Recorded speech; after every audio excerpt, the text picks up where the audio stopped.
지난 주일에 우리는 갈라디아서의 결론 부분의 말씀을 통해서요.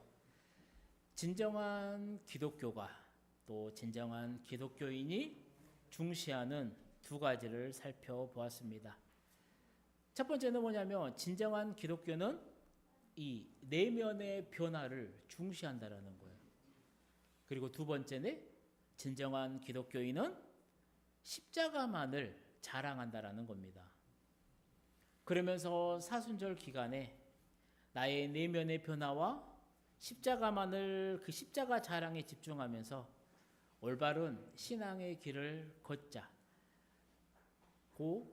걷는 저와 여러분이 되자라고 말씀을 드렸었습니다. 그래서 오늘은 이 내면의 변화, 이 내면의 변화를 어떻게 추구해야 되는지 오늘 본문 말씀인 베드로전서의 말씀을 통해 함께 생각해 보려고 해요. 베드로 사도는 우리의 그 내면의 변화를 위해서요. 당시 독자와 오늘 우리에게 정말로 중요한 두 가지를 말씀하고 있습니다. 하나는 뭐냐면 버릴 것을 버리라는 거예요. 그리고 또 다른 하나는 사모할 것을 사모하라는 거예요. 간단한 겁니다. 우리가 버려야 할 것을 버리면 되고 우리가 사모할 것을 사모하면 된다라는 거예요. 그러면 우리의 내면의 변화가 있는다라는 겁니다. 그러면 이 두 가지가 뭐냐? 첫 번째는 버려야 될 거죠. 우리 오늘 본문 1절 말씀을 함께 읽어보도록 하겠습니다. 그러므로 모든 악독과 모든 기만과 외식과 시기와 모든 비방하는 말을 버리고 아멘. 어렵게 생각할 것은 없어요. 이 부분이. 사람의 출생과 그 성장 과정을 보면 그냥 쉽게 이해가 됩니다. 아이가 처음에 태어나요? 그러면 베네 쪼고리를 입습니다. 베네 쪼고리 입은 아이는요, 어느 순간 보면 쑥쑥 자라나요. 이런 도표가 있습니다. 이게 뭐냐면 2017년 한국 소아 청소년 발육 그 표준치예요. 이게 남자, 여자 아이들 잘 보이지는 않는데요. 이게 1967년 이후에 약 10년 주기로 체크를 합니다. 그래서 이게 2017년도 거예요. 그럼 이제 10년 동안 있으면 2027년도에 이제 새로운 소아 청소년의 이 발육 표준치가 발표가 되겠죠. 이게 무슨 말이냐면 태어났을 때부터 만 18세까지 남자아이는 몇 센치 몇 킬로, 몇 센치 여자아이는 몇 센치 몇 킬로를 쭉 이렇게 표준치를 내놓는 거예요. 이 표가 의미하는 것은 하나밖에 없어요. 아이들은 이렇게 계속해서 성장한다라는 겁니다. 그러면서 성장하는 과정에 따라서 자기 몸에 안 맞는 작아진 옷은 버리고 다시 새 옷은 갈아입는다라는 거예요. 자기 자식에게 더러운 옷을 입히는 부모는 없습니다. 더러워진 옷은 그냥 입히는 부모 없죠. 벗기고 깨끗한 옷을 입습니다. 작은 옷도 마찬가지예요. 버리고 다시 마음에 딱 맞는 더 큰 옷을 사서 입힌다라는 거예요. 베드로 사도가 지금 이야기하고 있는 첫 번째 말씀이 바로 이거예요. 거듭남에 따라 신앙이 자라감에 따라 자연적으로 우리가 벗어버려야 될 그 5가지가 있다라는 거예요. 이름하여 5가지 악독이라는 거예요. 그게 뭐라는 거예요? 악독이고 기만이고 외식이고 시기고 비방하는 말이라는 겁니다. 간단하게 설명을 하면 뭐예요? 악독이라는 것은 정말로 악한 거예요. 악한 거. 이게 다른 사람에게 해를 끼치고자 하는 그런 욕심, 그런 욕망을 말하는 겁니다. 기만은 뭐예요? 일부러 교묘하게 거짓말하는 겁니다. 간사한 말로 다른 사람을 속이는 거예요. 그 이유는 딱 하나인 겁니다. 자기의 목적을 이루기 위해서 다른 사람을 속이는 거예요. 그게 기만이에요. 외식은 뭐예요? 연극하는 겁니다. 연극하는 거. 속에는 시기와 질투가 가득해요. 저 사람을 미워하는 마음이 가득한데요. 겉으로는 어때요? 사랑하는 것처럼. 겉으로는 겸손하는 것처럼 보이는 거예요. 그래서 자기를 위장하는 것을 말해요. 우리 그리스도인들이 이 외식이 참 많아요. 이게 무슨 말이냐면 진실된 마음이 없어요. 하나님을 향한 진실된 마음이 없어요, 속에는. 그런데 말과 행동, 주일날의 삶과 평일의 삶이 완전히 다른 경우가 많다라는 거예요. 그러니까 교회에서 보여지는 모습하고 가정에서 보여지는 모습, 또 사회에서, 직장에서 보여지는 모습이 완전히 불일치할 때가 많아요. 그래서 예수님도 그러잖아요. 외식하는 자요. 대표적인 사람이 누구예요? 바리새인들입니다. 네 번째, 시기는 뭐예요? 다른 사람보다 자기가 더 앞서려고 하는 마음이에요. 그러다 보니까 다른 사람이 나보다 더 잘 되면 어때요? 질투합니다. 비방하는 말은 뭐예요? 다른 사람을 깎아내리는 거예요. 다른 사람을 함부로 하는 겁니다. 이게 뭐 악담이라든가 험담이라든가 중상모략 이러한 것들이 이 비방에 속해요. 그래서 이 1절을 자세히 보면요, 모든이라는 표현을 3번을 해요. 그래서 모든 악독은 이 마음의 악을 말하는 겁니다. 그리고 모든 기만과 외식과 시기는요, 우리의 행동에서 나타나는 악을 말을 해요. 그리고 모든 비방하는 말은요, 이 대인관계, 사람과의 관계에서 나타나는 악을 말한다라는 거예요. 그래서 이 5가지 악이 있으면 베드로 사도가 하는 말이 뭐예요? 성장할 수가 없다, 자랄 수가 없다라는 거예요. 그리고 이 5가지 악은 갓난아기에게는 있을 수가 없다라는 겁니다. 한번 생각해 보세요. 갓 태어난 아기에게 이 악독, 기만, 외식, 시기, 비방하는 말이 있을 수가 있겠냐라고요. 갓난아기는 그럴 수가 없다라는 거예요. 그런데 지금 이 베드로 사도가 이 말씀을 기록하고 있었을 때 주후 약 63년, 64년경에는 그 지역에 사는 사람들에게 이 5가지 악독이 있었다라는 겁니다.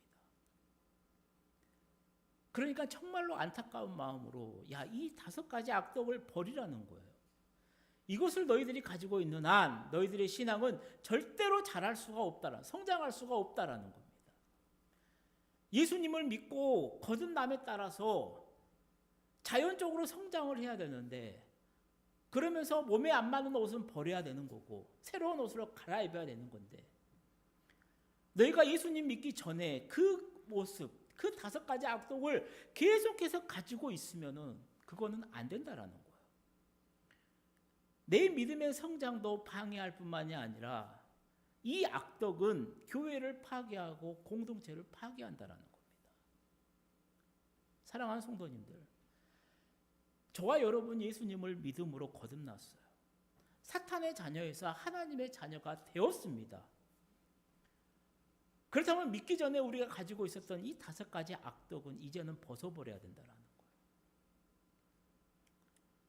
정말로 사순절 기간에 이 5가지 악독이 지금 나도 잊고 있는지, 나에게 있는지 없는지를 잘 살펴보시고요. 정말로 더러운 그 악독을 벗어버리시기를 축복합니다.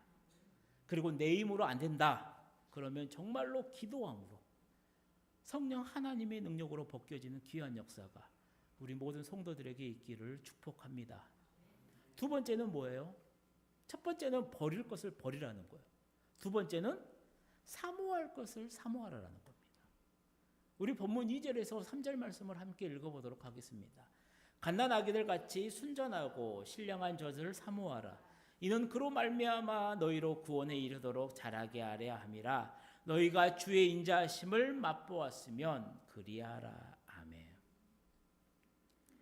지금은 갓난아이가 태어나면요, 엄마 젖이 안 나오면 신생아용 분유를 먹이면 됩니다. 하지만 베드로 사도가 말씀을 기록할 때는 분유가 없었어요. 그러니까 신생아는 태어나자마자 선택의 여지가 없습니다.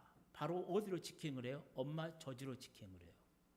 그리고 그 엄마 젖을 맛봅니다. 그리고 엄마 젖을 맛본 아기는요, 이제 계속해서 엄마의 젖을 찾아요. 그리고 엄마의 젖을 먹게 됩니다. 그리고 자라게 된다는 거예요. 그래서 이 짧은 말 가운데 중요한 게 뭐예요? 자라야 한다라는 말과 신령한 젖을, 순수하고 순전하고 신령한 젖을 사모해야 된다는 거예요. 우리가 예수님을 영접하고 거듭나는 순간 우리는 말씀을 먹게 되고요. 자신도 모르는 사이에 자라게 됩니다.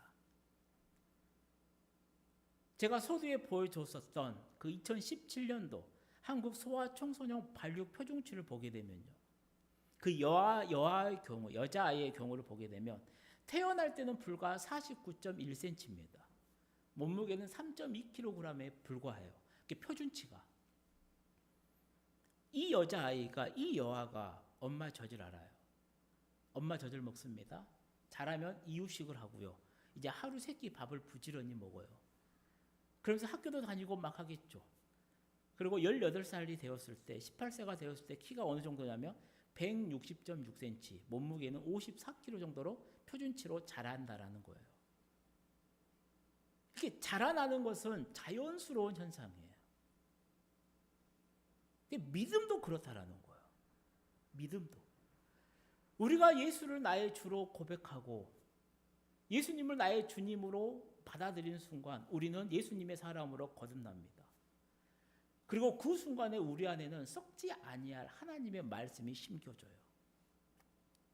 그리고 이 말씀이 자란다는 것은 무엇이냐면 결국 우리 자신의 믿음 또한 자라난다라는 거예요.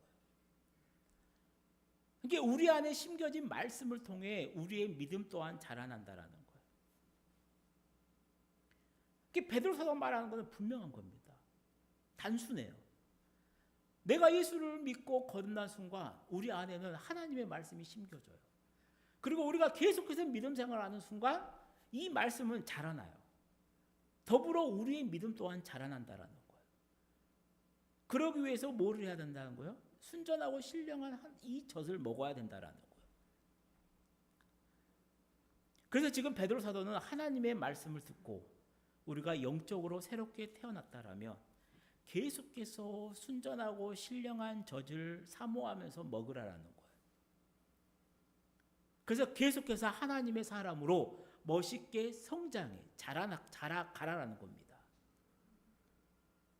그래서 그 비결을 2절에서 말씀을 하는 거예요. 순전하고 신령한 젖을 먹으라는 겁니다. 사모하라는 거예요. 2000년 교회의 역사를 통해서 보게 되면요. 순전하고 신령한 젖은 뭐예요? 바로 하나님의 말씀입니다. 이 교회가 지난 2000년 동안 어떻게 이어져 왔는지 아십니까? 이 명맥을 어떻게 유지한지 아세요? 방언이나 예언으로 오지 않았어요. 병고침이나 귀신 쫓는 걸로 오지 않았어요. 병을 고치거나 귀신을 쫓는 것은요, 불교나 이슬람이나 다른 종교들도 다 할 수 있어요. 그런 것으로 교회가 지금까지 명맥을 유지해 오지 않았다라는 겁니다. 지난 2000년 동안 교회가 지금까지 내려올 수 있었던 이유는 딱 하나입니다. 오직 하나님의 말씀이었어요. 이 말씀에 진정한 능력이 있었다라는 겁니다. 그렇게 오늘 우리 또한 이 말씀을 붙잡는 것에 절대로 포기하면 안 된다라는 거예요. 그래서 베드로 사도가 너무나도 간단한 걸 말을 해요. 사모할 것을 사모하라는 겁니다. 그 사모할 게 뭐라는 거예요? 바로 하나님의 말씀이라는 거예요. 그러니까 하나님의 말씀을 들으라는 거예요. 하나님의 말씀을 붙잡으라는 겁니다. 듣고 내 안에서 자라나게 하라는 겁니다. 우리의 신앙이 자라나라는 겁니다. 그래서 이 하나님의 말씀을 두 가지 형용사로 꾸며요. 첫 번째는 뭐예요? 순전하는 거, 순전한. 영어로는 pure입니다. 순수하다라는 거예요. 정결하다라는 거예요. 그리고 이 순전하다는 말의 의미에는 무엇이 담겼냐면 하나님의 말씀, 하나님의 마음이 담겨 있다라는 거예요. 즉 하나님의 말씀 안에는 하나님의 마음, 그 순수한 하나님의 마음이 담겨 있다라는 거예요. 우리가 읽었던 본문 1절에 5가지 악독은 뭐예요? 사람의 마음이라는 겁니다.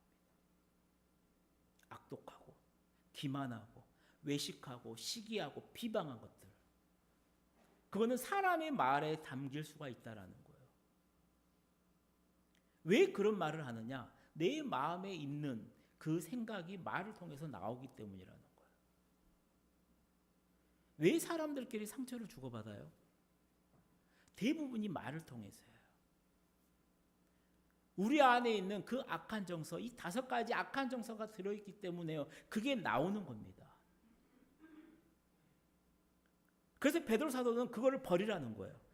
그리고 하나님의 말씀, 순전한 그 젖을 먹으라는 거예요.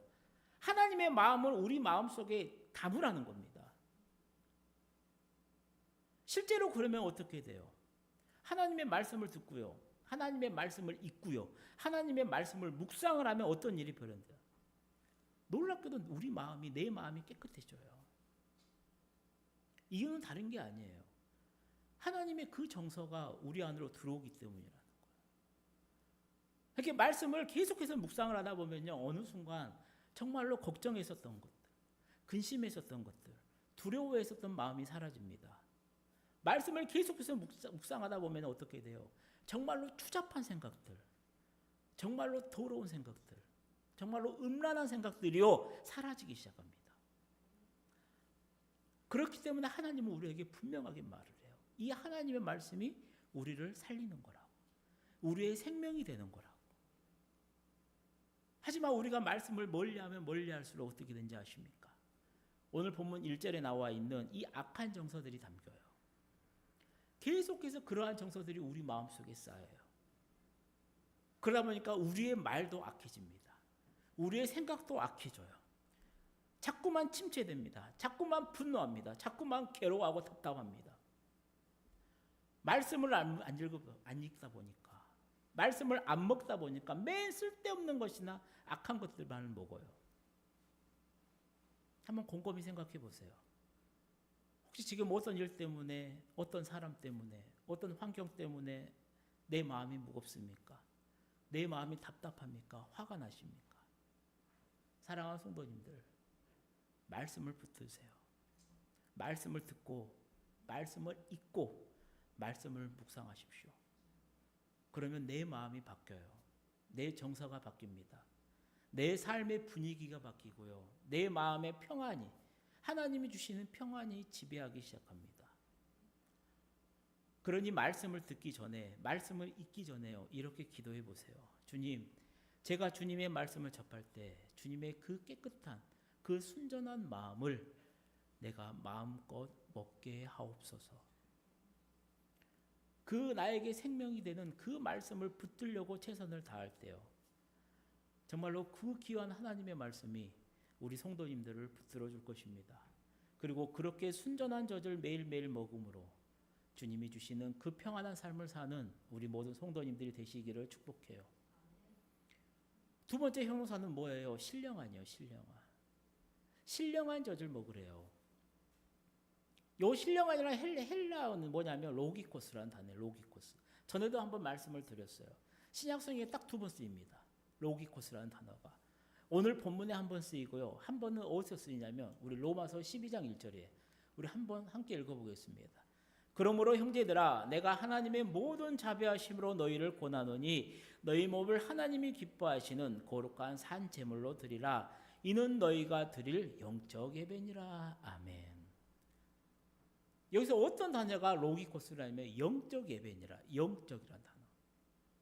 그러니까 영적이다, 신령하다라는 뭔가 신비로운 느낌이 들잖아요. 근데 이 로기코스라고 하는 단어는 무슨 단어냐면 원래는 로고스에서 나온 단어예요. 로고스에서. 그러니까 상당히 합리적이고 이성적이고 논리적인 뜻이에요. 신기하잖아요. 합리적이고 이성적이고 논리적인데 성경은 뭐라고 번역을 하냐면요, 영적이다라고 번역을 해요. 왜 이 본문에, 그리고 오늘 본문에는 신령한이라고 분야를 하는 거죠. 분명한 이유가 있다라는 거예요. 그 이유가 무엇이냐면 그 합리가, 그 논리가 누구에게서 왔냐라는 거예요. 그것은 하나님에게서 왔어요. 그래서 그 논리를 성경은 뭐라고 말을 하냐면 신령하다라고 말을 해요. 영적이다라고 말을 해요. 그래서 이 신령한 젖을 먹는다라는 것은 무슨 의미냐면 하나님의 논리를 먹는다라는 겁니다. 즉 하나님의 지혜, 하나님의 이론, 하나님의 그 생각을 내가 가진다라는 거예요. 그러니까 하나님의 말씀에는 하나님의 정서, 하나님의 마음만 담겨 있는 것이 아니라 하나님의 논리와 하나님의 지혜와 하나님의 이론 또한 담겨 있다라는 거예요. 그래서 우리가 말씀을 읽고 말씀을 묵상하면요, 그 말씀 속에서 하나님의 지혜를 얻게 된다라는 거예요. 하나님의 생각을 내 마음에 새긴다라는 거예요. 근데 하나님의 말씀을 안 들으면 어떻게 돼요? 그냥 내 생각대로만 해요. 내 욕심대로만 해요. 내 이성적인 판단으로만 해요. 그러다 보니까 얻은 것은 뭐예요? 실망인 겁니다. 절망인 거예요. 포기예요. 그런데 하나님의 말씀을 붙들다 보니까 끝난 게 아니에요. 내 생각, 내 경험, 내 해석으로 보면 그냥 가망 없는 일인데 하나님의 해석, 하나님의 시선, 하나님의 마음으로 보니까 거기에 정말로 선한 하나님의 목적이 숨겨져 있다는 겁니다. 그리고 그 보물을 발견한 순간 내 삶의 자리에 하나님의 놀라운 은혜가 임하기 시작하더라는 거예요. 사랑하는 성도님들, 반드시 기억하세요. 하나님의 해석과 논리로 세상을 바라보며 살아가는 사람들은요, 절대로 이 세상이 감당하지 못하는 사람이 됩니다. 세상의 논리는 너무나도 단순해요.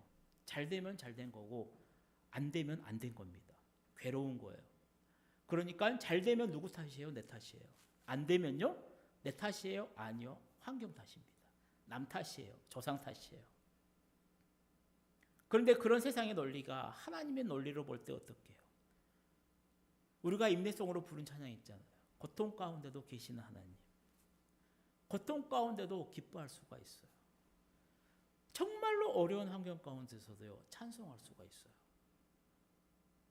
바로 이것이 로기코스, 하나님의 신령한 논리라는 겁니다. 그러니까 이런 간증을 하시는 분들이 많아요. 제가 건강을 잃은 게 오히려 축복이라고. 이유는 하나입니다. 건강을 잃지 않았으면요, 하나님 앞으로 절대로 나는 나올 사람이 아니라는 거예요. 재산을 잃지 않았으면 결코 예수 믿을 사람이 아니라는 겁니다. 내가 그때 실패하지 않았으면 나는 지금도 못된 짓만 하고 있을 것이다라는 거예요. 정말로 이렇게 간증하는 사람들 주변에 많습니다. 이게 바로 로기코스, 신령함이에요. 하나님의 논리로 보니까 변화가 되는 겁니다. 하나님의 논리로 보니까 내 삶이, 내 가정이, 내 직장이 절망적인 상황이 아니라 그 가운데서도 소망이 있더라는 겁니다. 만약 하나님께서 지금 내가 가는 길을 막고 있다, 그러면 분명한 이유가 있어요. 그것이 하나님의 논리이고 그분의 논리는 언제나 맞더라는 겁니다. 왜 막으시냐 했더니 조금만 더 가보니까 어때요? 내 앞에가 천길 낭떠러지가 있었다라는 거예요. 사랑하는 성도님들, 하나님의 눈은 우리와 달라요. 우리의 논리는 뭐냐면 당장 편한 길, 쭉 뻗은 길, 나에게 유리한 길을 택하라고 하는데요. 하나님의 논리는 어쩔 때는 정말로 때때로 험한 길, 꾸불꾸불한 길, 내가 손해보는 길을 택하라고 하십니다.